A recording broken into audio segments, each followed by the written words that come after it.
आप देख रहे हैं राष्ट्रवादी आवाज़। और आज हमारे साथ एक ऐसे शख्स हैं जो झारखंड के क्रांतिकारी और आंदोलनकारी हैं। इनका नाम है विनोद विश्वकर्मा जी। ये झारखंड मुक्ति मोर्चा के वरिष्ठ नेता और समाज सेवी रहे हैं। सबसे पहले स्वागत है हमारे चैनल में सर आपका। धन्यवाद आपको और आपके चैनल के साथियों को।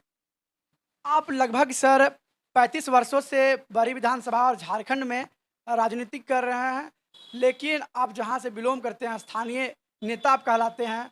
बरही के स्थानीय नेता विनोद विश्वकर्मा झारखंड को अलग करने में अपनी महती भूमिका निभाई है, लेकिन बड़ी विधानसभा को आप आज़ाद करवा पाए हैं बाहरियों से?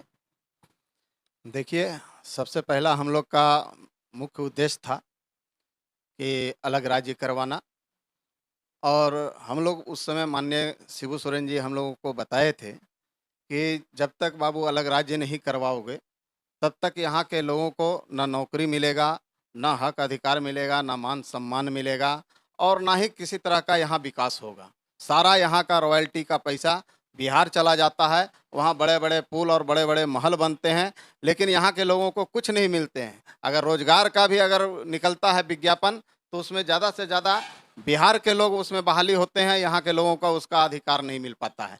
इसलिए हम लोग अलग राज्य के लिए आंदोलन में कूदे थे।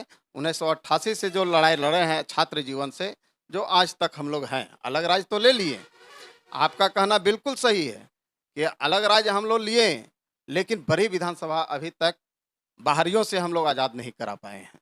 इसकी लड़ाई हम लोग लड़ रहे हैं। राजनीतिक बाध्यता कहीं कहीं आ जाती है हम लोगों को कि महागठबंधन और आ जाता है मामला सामने में, कि जिसके कारण हम लोग विवश हो जाते हैं। नहीं तो हमारी आंतरिक इच्छा है कि बड़ी विधानसभा को जब तक हम आज़ाद नहीं कराएंगे, हमारा राजनीतिक जीवन सफल नहीं रहेगा।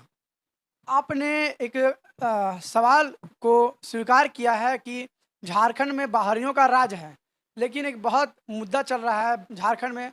झारखंड के युवाओं में शोर मचा दिया है कि 1932 का खतियान कहाँ कहाँ तक आपको सही लगता है? 1932 का खतियान देखिए, 1932 का खतियान झारखंड मुक्ति मोर्चा का ये पुराना, शुरू से हम लोग अलग राज्य लेने के पहले से ही हम लोग ये इसकी मांग करते थे। बिहार सरकार से भी हम लोग मांग करते थे कि 1932 के आधार पर हम लोगों को यहाँ पर हक अधिकार दिया जाए, हम लोग को आरक्षण दिया जाए। और यह हम लोग का पहले भी रहा है और आज भी है। हम लोग 1932 के खतियान को आधार बनाए हैं, लेकिन हमारे राजनीतिक जो ऊपर में जो बैठे हुए हैं सेंट्रल कमेटी के सुप्रीमो और कार्यकारी अध्यक्ष महोदय माननीय हेमंत सोरेन जी, ये कुछ इस तरह का रास्ता जरूर निकालेंगे कि 1932 के खतियान से अगर कोई नहीं जुड़ा है और कोई दूसरे सर्वे आधार बनता है, तो उसको भी कैसे माने पटल पर लाया जाए और उन लोग को भी कैसे लाभ मिले। जो यहाँ का रहने वाला है, स्थानीय खतियानी हो, चाहे उसका 62 का बना हो, चाहे 71 का बना हो, उन लोग को भी कैसे लाभ मिले, इस पर वो चिंतित है और इस पर नीति तय कर रहे हैं। मान लीजिए 1932 का खतियान झारखंड में लागू हो जाता है, तो जो मान लीजिए 50 में बसे हैं, 60 में बसे हैं, उनका क्या होगा? मान लीजिए जो 45 में बसे हैं, उनका क्या होगा? आपको नहीं लगता है कि 1932 कहीं ना कहीं बहुत पीछे है, उसको आगे लाना चाहिए? देखिए, हर स्टेट का अपना एक डोमिसाइल होता है और उस डोमिसाइल के तहत ही नीति निर्धारण किया जाता है। हमारे क्षेत्र में भी डोमिसाइल नीति अभी कंप्लीट नहीं हो पाया है। बाहरी लोग यहाँ पर हावी हैं और उन लोग न्यायालय में जा कर के और अड़चन पैदा कर रहे हैं, लेकिन उनकी अड़चन ज़्यादा दिन तक टिकाऊ नहीं होगी। हमको पूरा विश्वास है कि यहाँ स्थानीय लोगों को हर हाल में, कम से कम झारखंड मुक्ति मोर्चा की सरकार में, तो निश्चित रूप से इन लोग को उसका लाभ मिलेगा। बड़ी विधानसभा से हैं और बड़ी विधानसभा में भ्रष्टाचार चरम सीमा पर है। और ब्लॉक में आप देखते होंगे, ब्लॉक भी जाते होंगे तो वहाँ भी देखते होंगे भ्रष्टाचार किस तरह से फैल चुका है। इस पर क्या कहेंगे आप? आपकी सरकार है और सरकार पे लोगों का सवाल रहता है कि झारखंड मुक्ति मोर्चा या हेमंत सरकार में भ्रष्टाचार चरम सीमा पर बढ़ गया है। देखिए, हमारे बरही विधानसभा क्षेत्र में जो भ्रष्टाचार फैला हुआ है, ये हमारे स्थानीय जनप्रतिनिधियों की इसमें पूरा दोष बनता है। इसमें सरकार का दोष नहीं है।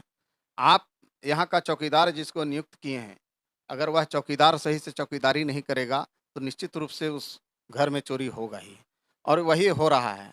रहा बात सरकार की, सरकार यहाँ इतनी सारी एजेंसियाँ को एक्टिव किए हुए है, एसीबी को किए हुए है, एनआईटी को किए हुए है, पुलिस प्रशासन है, सीआईडी है, सीबीआई है, अनेक तरह का एजेंसियाँ यहाँ काम कर रही है।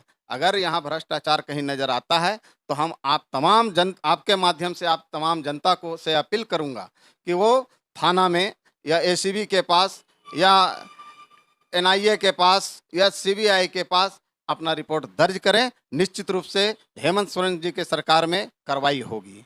विनोद विश्वकर्मा 2024 में आएंगे?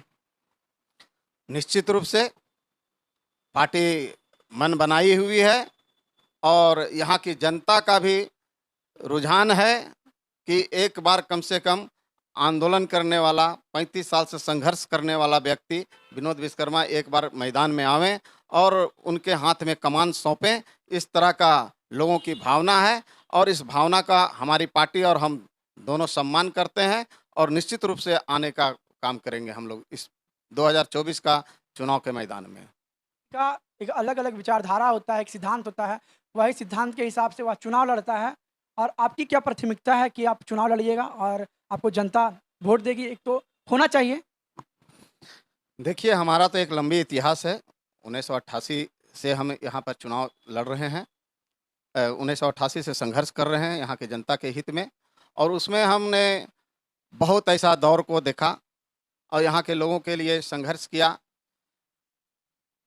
यहाँ पर पुलिस प्रशासन के खिलाफ, तमाम विभाग के पदाधिकारियों की लापरवाही और भ्रष्टाचार के खिलाफ हमने संघर्ष किया और कई एक बार हमने जेल गया।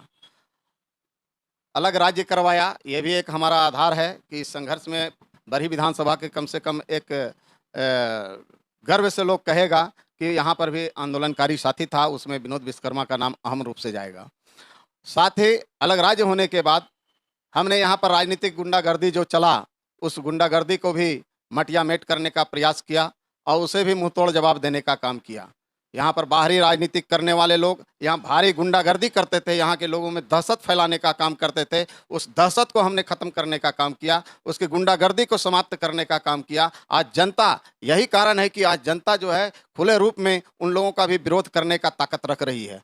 हमने विकास के क्षेत्र में भी बहुत काम किया, यहाँ पर अनुमंडलीय अस्पताल लाने में अहम रोल किया, यहाँ ITI लाने में अहम रोल किया, यहाँ पर व्यवहार न्यायालय में भी हम लोग प्रयास कर रहे हैं। आज हेमंत सोरेन जी की सरकार में हमने डिग्री कॉलेज और पॉलिटेक्निक कॉलेज यहाँ लाने का व्यवस्था कर रहे हैं। यहाँ के नौजवानों को रोजगार के लिए हम लोग यहाँ पर रियाडा जैसे औद्योगिक घरानों को यहाँ पर उतारने का काम किए, परंतु हमारे क्षेत्र का राजनीतिक जो प्रतिनिधित्व हैं, जो कर रहे हैं, उन लोग की असफलता के कारण, उसकी अयोग्यता के कारण आज हमारा क्षेत्र के नौजवान वहाँ रोजगार नहीं कर रहे हैं। आज हमारा अनुमंडलीय अस्पताल को ना तो ब्लड बैंक मिल पाया है, ना पोस्टमार्टम हॉल मिल पाया है और ना ही यहाँ जो व्यवस्था अनुमंडलीय अस्पताल का सुविधा होना चाहिए इमरजेंसी में, वो सारी व्यवस्था नहीं मिल पाया है। आज भी व्यवहार न्यायालय यहाँ पर नहीं आ पाया है। ये हमारे क्षेत्र के जो जनप्रतिनिधि है उसकी असफलता का यह प्रतीक है और मैं विश्वास दिलाता हूँ कि यहाँ के इन सारे चीज़ों को व्यवस्थित करने में हमारी अहम रोल होगी। जिस सपना के साकार करने के लिए हम लोग अलग राज्य लिए हैं, निश्चित रूप से उस सपना को साकार करने के लिए हम लोग यहाँ पर जब तक बाहरी नेता को भगा करके अपने हाथ में कमान नहीं लेते हैं, तब तक यहाँ का विकास नहीं हो सकता है और ना यहाँ के लोगों को रोजगार मिल सकता है और ना ही यहाँ के लोगों को उचित मान सम्मान मिल सकता है। तो जितने भी लोग बरही विधानसभा से यह वीडियो देख रहे हैं, वह अपनी प्रतिक्रिया दे कमेंट में कि क्या स्थानीय लोगों को यहाँ जगह मिलना चाहिए या बाहरियों को। बहुत बहुत धन्यवाद।